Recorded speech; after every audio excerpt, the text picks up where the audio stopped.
स्वरा आणि सूर्या त्यांच्या छोट्याशा घरात आनंदाने राहत होते. स्वराच्या सासूबाईंचे निधन होऊन 2 वर्ष झाली होती. तेव्हापासून दोघेही त्यांच्या गावी गेले नव्हते.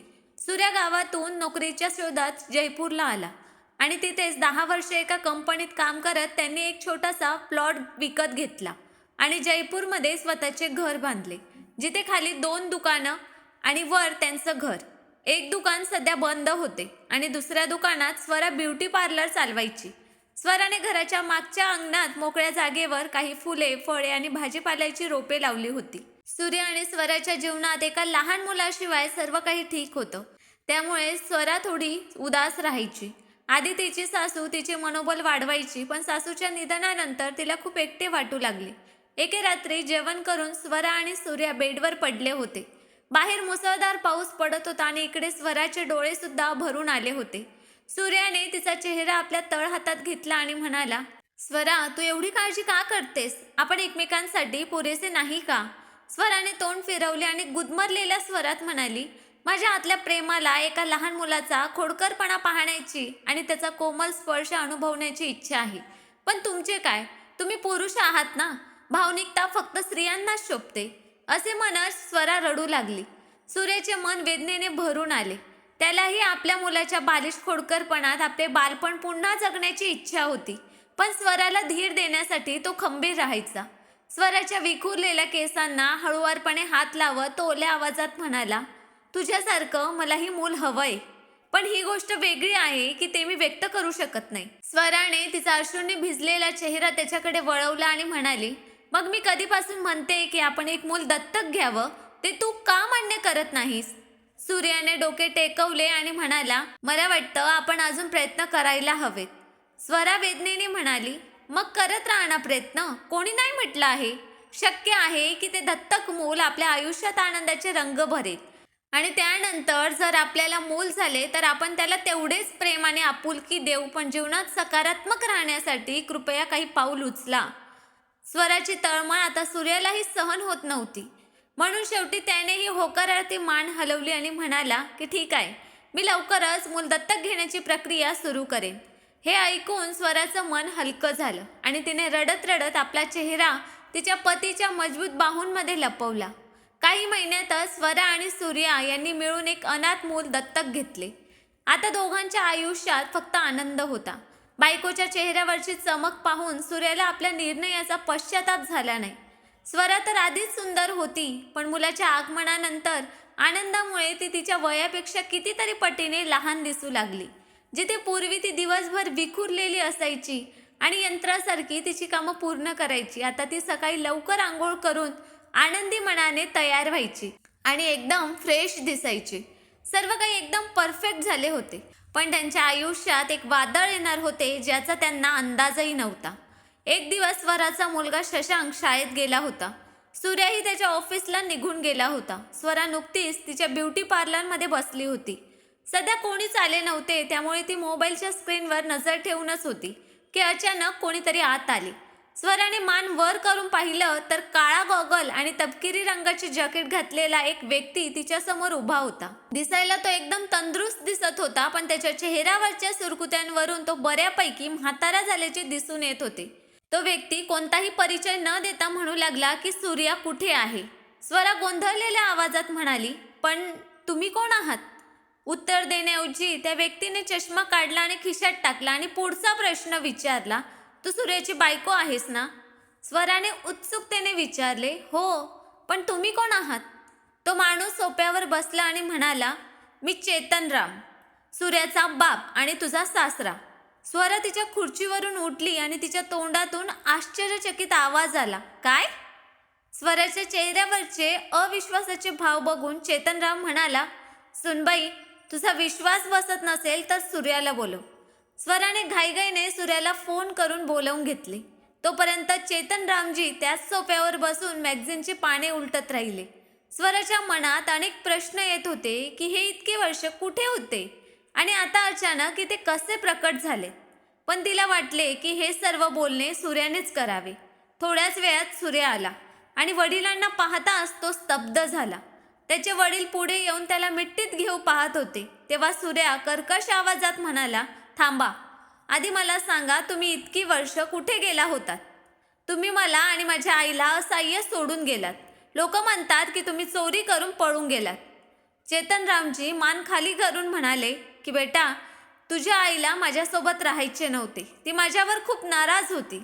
त्यानंतर कंटाळून मी कामासाठी दुबईला गेलो आणि परिस्थिती अशी होती की आज मी परत येऊ शकलो. मी आयुष्याच्या रंगात हरवून गेलो होतो. त्यामुळे मला माझी जबाबदारी दिसत नव्हती. पण आता मोठ्या कष्टाने तुझा पत्ता शोधून मी तुझ्याकडे आलो आहे. आयुष्यात आपण गमावलेल्या क्षणांसाठी मी काही करू शकत नाही, पण आता मी तुला वडिलांचे प्रेम देऊ शकतो. असे भावनिक शब्द ऐकून सूर्याचे हृदय वितळले आणि त्याच्या डोळ्यातून अश्रू वाहू लागले. लहानपणापासूनच त्याला वडिलांच्या प्रेमाची तळमळ होती. सर्व काही विसरून त्याने वडिलांना प्रेमाने आपल्या घरी ठेवले. स्वराला हे सगळं खूप विचित्र वाटत होतं, कारण तिचा सासरा चांगला माणूस नाही असे तिच्या सासूबाई तिला नेहमी सांगत आणि जेव्हा त्यांच्यावर चोरीचा आरोप होता तेव्हा ते घाबरून घरातून पळून गेले. सूर्याला ही सर्व गोष्टी माहीत होत्या, पण आज चेतनरामजींनी त्याला खोटी कहाणी सांगून प्रभावित केले होते. वडिलांच्या प्रेमात आंधळ्या झालेल्या सूर्याला सत्याकडे बघायचेच नव्हते. पण स्वरा मात्र सदैव सतर्क होती. एके दिवशी स्वरा किचनमध्ये स्वयंपाक करत होती. तेवढ्यात तिचे सासरे स्वयंपाकघरात आले आणि विचित्र नजरेने तिच्या कमरेकडे पाहू लागले. स्वराची नजर त्याच्यावर पडताच ती थक्क झाली. सासऱ्यांचे द्वेषपूर्ण नजर पाहून ती विचार करू लागली की गुन्हेगाराची मानसिकता विकृत होते. तिचे मन संतापाने भरून आले होते, पण ती सासऱ्यांना काहीच बोलू शकली नाही. एके दिवशी ती शशांकला खाऊ घालणार, तोच सासऱ्यांनी तिच्या हातातून प्लेट घेतली आणि म्हणाले, सुनबाई दे इकडे, मी शशांकला खाऊ घालतो. प्लेट घेताना त्यांनी मुद्दाम तिच्या बोटाला स्पर्श केला. स्वराला धक्का बसला, पण सासऱ्यांनी हे सगळं नकळत घडल्यासारखं दाखवलं. रात्री एकांतात स्वराने सूर्याला तिची समस्या सांगितली. तेव्हा सूर्याने तिला समजावले की ते माझे वडील आहेत. तुझा काहीतरी गैरसमज झाला असेल. बाबा असा विचार कधीच करू शकत नाही. तू त्यांच्या मुलीसारखी आहेस. स्वरा मनात विचार करू लागली की हो, मी त्यांच्या मुलीसारखी आहे, पण त्यांच्या मनात काय चालले आहे हे तुम्हाला माहीत आहे का? ते मला त्यांची मुलगी मानतील तेव्हा ना. असेच दिवस जात होते. सगळे आपापल्या दिनचर्यात व्यस्त होते. पण दिवसेंदिवस स्वराला तिच्या सासऱ्याची दृष्ट नजर समजू लागली. पण इच्छा असूनही ती त्यांच्या विरुद्ध काहीही बोलू शकली नाही, कारण तिच्याकडे ठोस पुरावा नव्हता आणि सूर्य काही ऐकायलाही तयार नव्हता.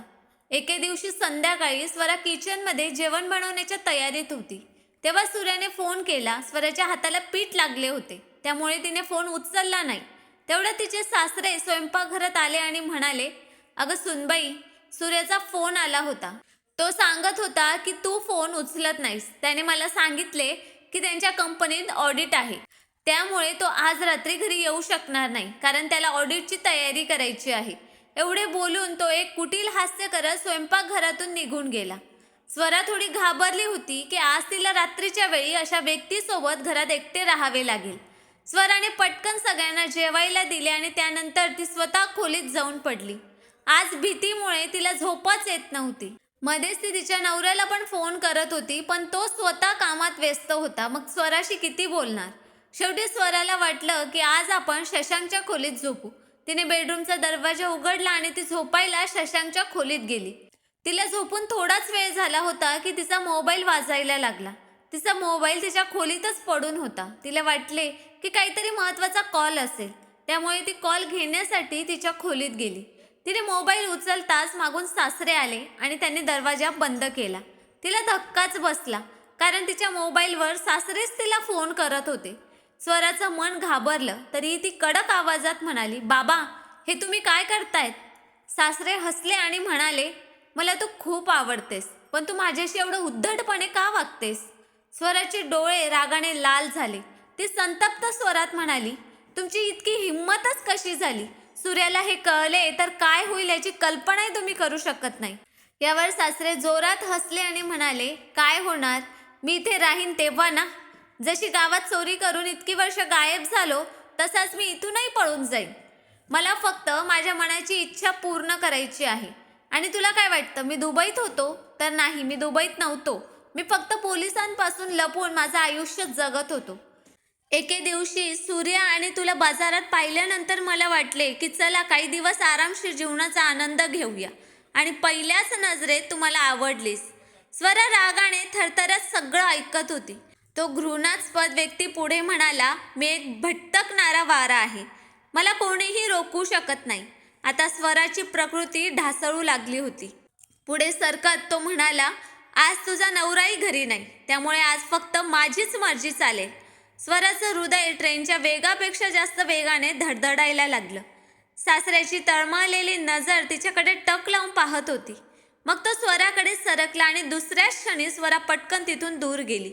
तिला असं वाटत होतं की त्या हैवानाचा चेहरा फाडून टाकावा, पण त्या क्षणी ती शांत डोक्याने वागत होती.